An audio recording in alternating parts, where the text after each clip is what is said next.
बिस्मिल्लाहिर्रहमानिर्रहीम। अस्सलाम वालेकुम। आज हम फर्स्ट ईयर फिज़िक्स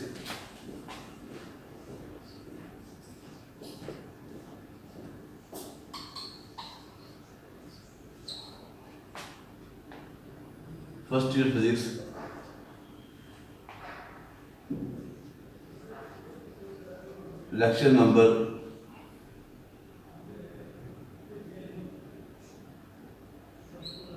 14 का आगाज़ करते हैं। इसमें हमने लास्ट टाइम एक टॉपिक पढ़ा था,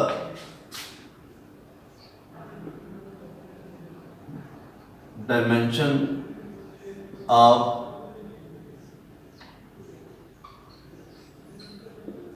फिजिकल क्वांटिटीज।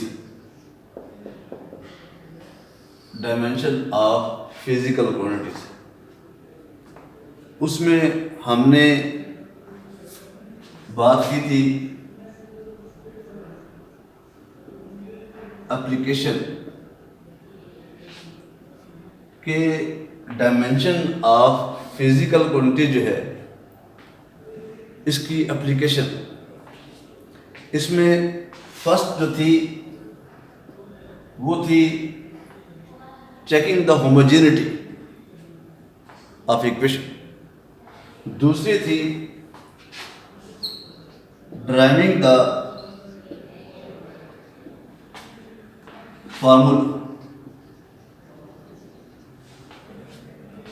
फार्मूले को हमने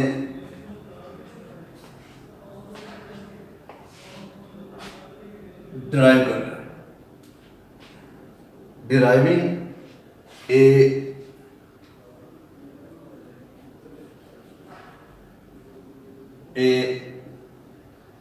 पॉसिबल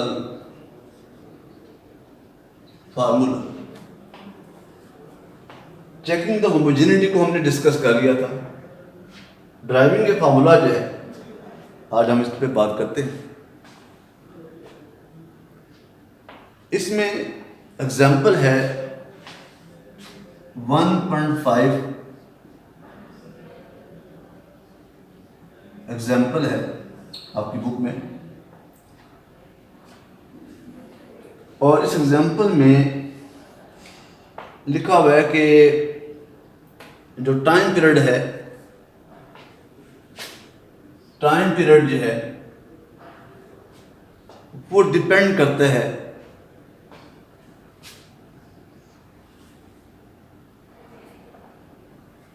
पेंडुलम की लेंथ पर और मैस ऑफ बॉब पर और एंगल पर, और है एक्सेलरेशन ड्यू टू ग्रेविटी पर।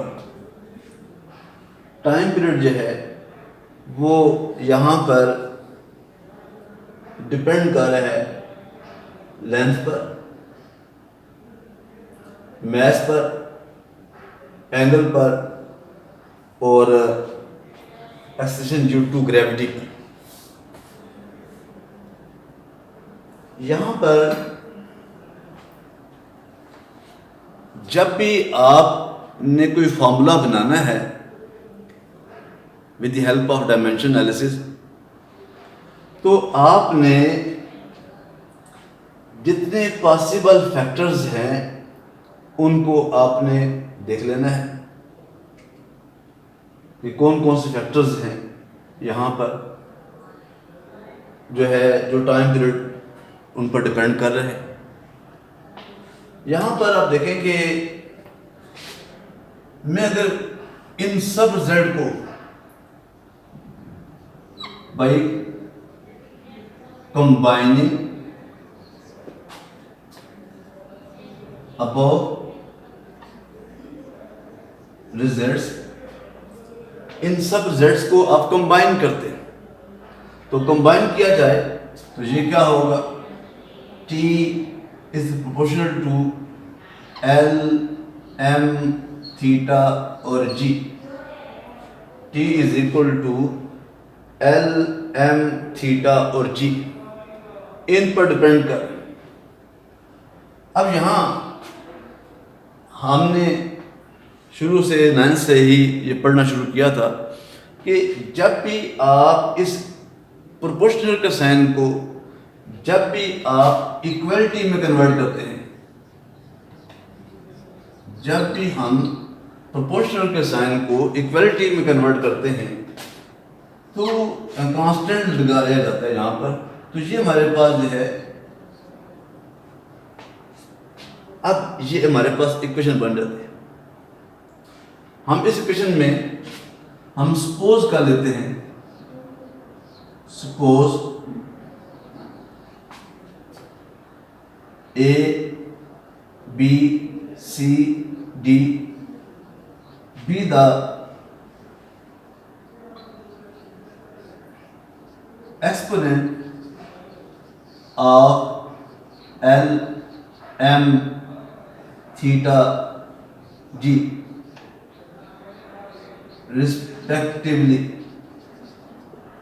respectively यानी इसी तरतीब से ही हमारे पास L की पावर A, M की पावर B, थीटा की पावर C, G की पावर D।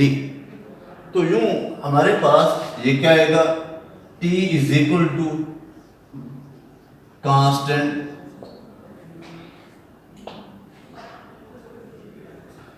L की पावर A, M की पावर B, थीटा की पावर C, G की power D। T is equal to constant L power A, M power B, theta power C, G power D।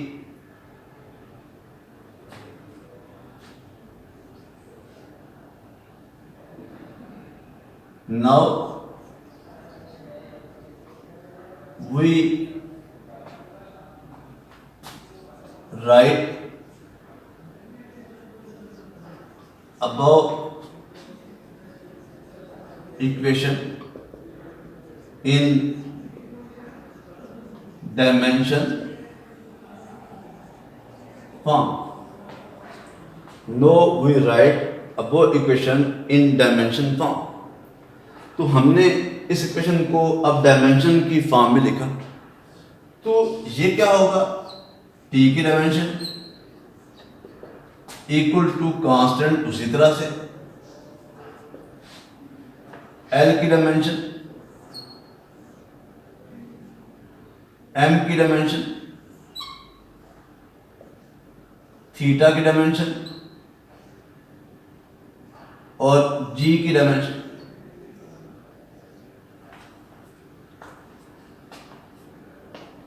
और इस equation को हमने 1 कह दिया।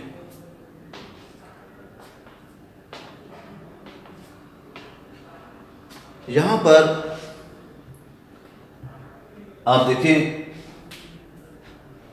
कि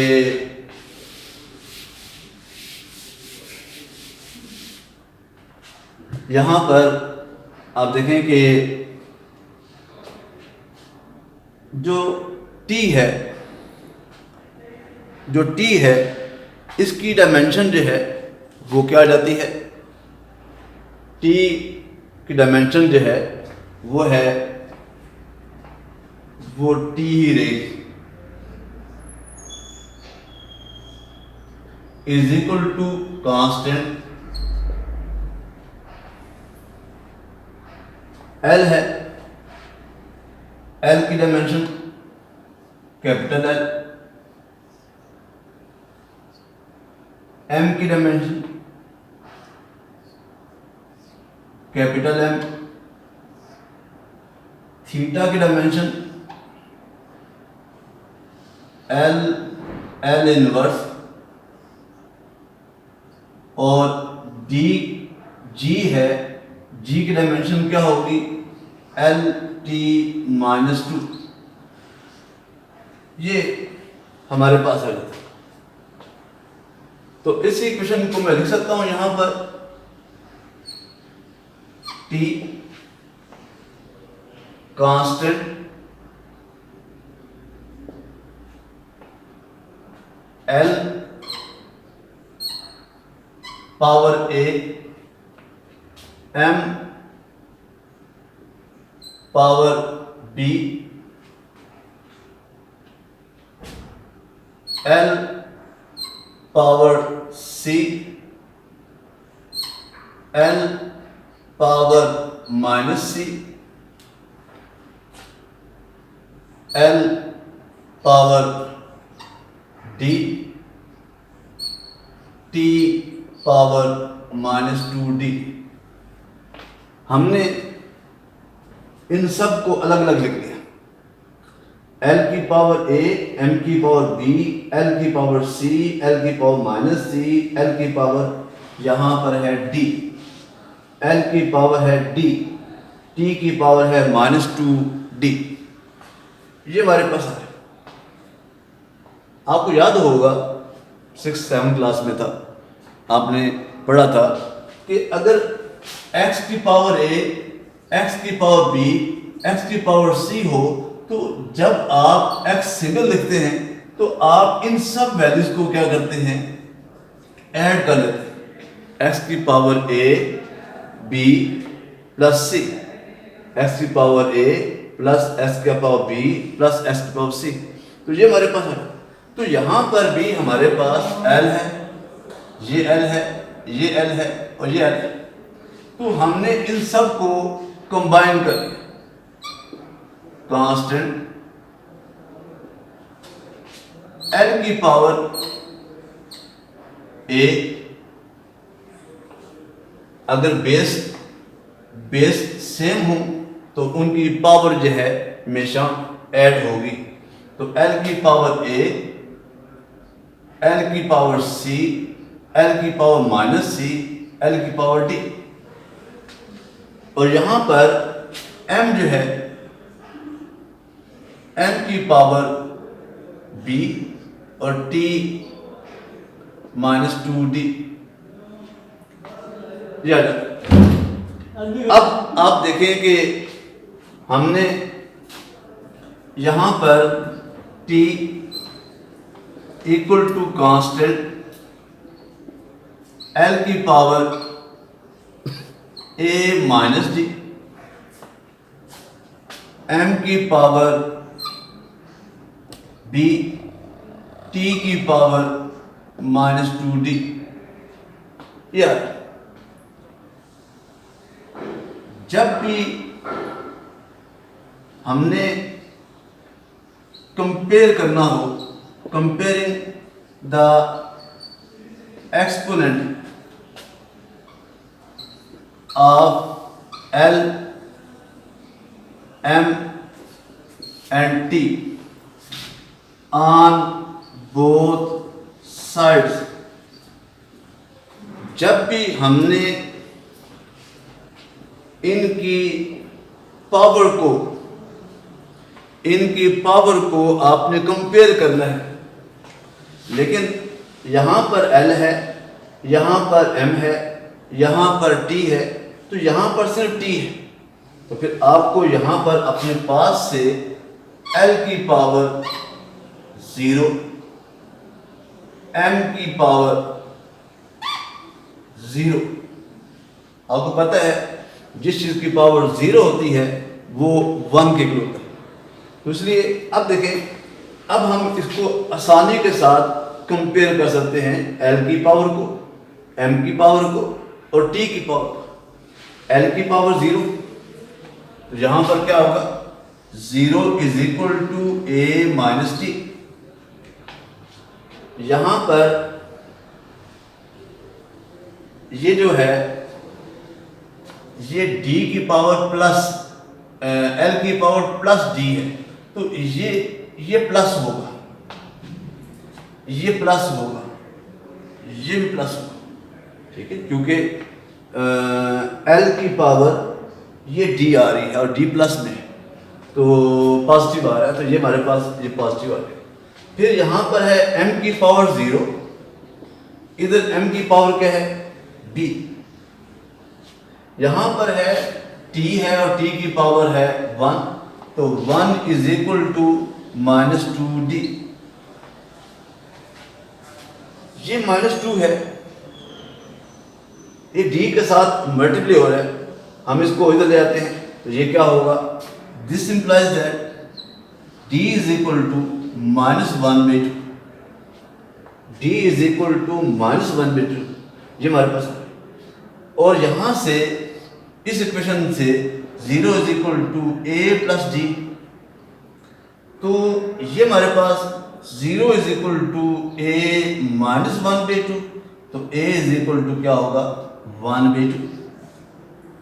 अब देखें b की वैल्यू 0, d की वैल्यू -1/2, a की वैल्यू 1/2, और ये जो c है इसकी वैल्यू जो है वो 0 होती है। और वो 0 क्यों होती है कि ये l है और इसकी पावर 1 है, ये l है इसकी पावर -1 है, तो 1 -1 0 हो जाती है, तो यूं c भी जो है हमारे पास क्या होगा, 0 के इक्वल हो जाएगा। अब इन सब वैल्यूज को हमने क्या किया, हमने इक्वेशन 1 में पुट कर, पुटिंग इन 1 वी गेट, वो क्या होगा, t is equal to constant l की पावर a है 1/2, फिर है m की पावर b, m की पावर b, m की पावर b 0 होगी, फिर है थीटा की पावर c, वो भी 0 है, और उसके बाद है g की पावर है -1/2। अब यहां पर आप देखें, मैंने अभी आपको बताया है कि जिसकी पावर 0 होती है वो 1 के इक्वल होती है। तो हमारे पास कांस्टेंट l की पावर 1/2, g की पावर -1/2, तो यूं t इज इक्वल टू क्या होगा, कांस्टेंट l की पावर 1/2, और ये जो g की पावर -1/2 है ये नेगेटिव है, तो हमें इसको पॉजिटिव बनाने के लिए इसको नेगेटिव g को डिनोमिनेटर में ले जाते हैं। अब ये भी l की पावर 1/2 है, ये भी l की पावर 1/2 है, तो यूं t इज इक्वल टू क्या होगा, कांस्टेंट l/g होल पावर 1/2, और ये जो 1/2 है हम मैथ में इसको कहते हैं कि ये l/g whole square root. This is the formula जिसको हमने ड्राइव किया है with the help of dimension, यानी इसमें ये जो कांस्टेंट है, आपकी बुक में बिल्कुल लास्ट में एक सेंटेंस लिखा हुआ है कि कांस्टेंट को हम कभी भी डायमेंशन से फाइंड नहीं कर सकते। हम कांस्टेंट को अगर हमने फाइंड करना है तो फिर हम एक्सपेरिमेंट का इस्तेमाल करते हैं। तो यहाँ पर ये टाइम पीरियड जो है वो हमने देखा कि वो दो चीज़ों पर डिपेंड कर रहा है, एक पेंडुलम की लेंथ पर, कि पेंडुलम की लेंथ कितनी है यहाँ से यहाँ तक, और दूसरा जो है एक्सेलरेशन ड्यू टू ग्रेविटी पर। तो इन दो चीज़ों पर डिपेंड करता है, ये कम ये ज़्यादा, ये ज़्यादा ये कम, ये ज़्यादा, लेंथ बढ़ा दी जाए तो टाइम पीरियड बढ़ जाएगा, लेंथ कम कर दी जाए तो टाइम पीरियड कम हो जाता है। तो ये 1.5 एग्जाम्पल जो है ये वेरी वेरी इंपॉर्टेंट 2017 में, ये बल्कि 18 में ये लॉन्ग के तौर पर आया, ठीक है, यानी ये न्यूमेरिकल के तौर पर आता ही है, लेकिन 2018 में ये लॉन्ग के तौर पर आ गया। लॉन्ग के तौर मतलब ये है कि ये 5 नंबर का न्यूमेरिकल आ गया। इससे पहले ये कभी भी किसी भी इस तरह से लाम के तौर पर नहीं आया, उस वाले से भी ये इम्पॉर्टेंट है। दूसरा, यहाँ पर मैंने आपको बताया था कि शुरू में एप्लीकेशन ऑफ डायमेंशन एनालिसिस है। तो एप्लीकेशन हमने देखा कि डायमेंशन को हम इस्तेमाल कर सकते हैं अगर पहले से बना हो फार्मूला उसको चेक करने के लिए, अगर नया फार्मूला बनाना है तो उसको बनाने का तरीकाकार क्या है वो हमने यहाँ पर ड्राइव कर दिया। आपने इसको जिस तरह से मैंने यहाँ पर ये वाइट बोर्ड पर लिखा है, आपने इसको इसी तरह से अपनी नीट कॉपी के ऊपर लिखें, क्योंकि बुक में इतना डिटेल में नहीं मिलेगा आपको। यहाँ पर मैंने पॉसिबल जितने भी स्टेप आ सकते हैं, रिलेट कर सकते हैं इस टॉपिक के लिए, वो मैंने यहाँ पर लिख दिए। आपने इसको खुद लिखना है और जिस स्टेप वाइज जैसे मैंने जिस तरतीब से लिखा हुआ है आप इसी तरतीब से इसको आप नोट करते जाएंगे और फिर आपको इसकी प्रॉपर समझ आएगी। दूसरी बात यह है कि ये एक टेक्निक है कि हम एक फार्मूला अगर हमारे पास कुछ रिजल्ट्स पता हो तो हम कैसे बना सकते हैं, ठीक है। तो इसलिए इस टेक्निक को समझना भी ज़रूरी है ताकि आप कोई और आपको कोई इंफॉर्मेशन दे दी जाए तो आप इजीली उस इंफॉर्मेशन से एक नई इक्वेशन को ड्राइव कर सकते हैं, बना सकते हैं, ठीक है।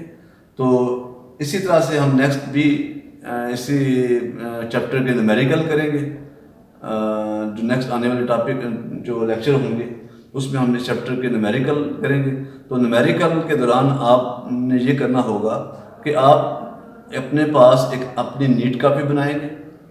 उस नीट कॉपी पर जो भी हम यहाँ पर न्यूमेरिकल लिखेंगे आप उसको नीट करते जाएंगे और जितने इम्पॉर्टेंट न्यूमेरिकल होते हैं इतने इम्पॉर्टेंट जो है वो एग्जाम्पल भी होते हैं। तो इसलिए आपने एक तो एग्जाम्पल मैंने जी समझा दी है, एक 1.4 एग्जाम्पल मैंने आपको लास्ट टाइम पढ़ाई थी, ठीक है। तो ये एग्जाम्पल भी आपने तैयार करनी है। इसी तरह से 1.6 एग्जाम्पल है, वो ऑब्जेक्टिव के पॉइंट ऑफ व्यू से बहुत इंपॉर्टेंट है। 1.6 कोफिशिएंट ऑफ विस्कोसिटी की यूनिट, कोफिशिएंट ऑफ विस्कोसिटी की डायमेंशन वो क्या होती है, ये भी आपने तैयार करना है। तो इसलिए जो जो आप चीज़ नोट करेंगे उसको आपने साथ साथ तैयार करना है। मैं न्यूमेरिकल आपको कराऊंगा, आपने एग्जाम्पल जितनी भी हैं वो भी अपने नीट कॉपी पर लिखनी है। अगर कोई प्रॉब्लम होता है आप उससे या अपने टीचर से रब्ता रखें। तो इंशाल्लाह जहाँ भी पॉसिबल हुआ, मुमकिन हुआ, हम आपको न्यूमेरिकल के हवाले से, टॉपिक के हवाले से हम जगह जगह जो है आपको गाइड करते रहेंगे अगर आपने रब्ता किया। Thank you very much. अल्लाह हाफ़िज़।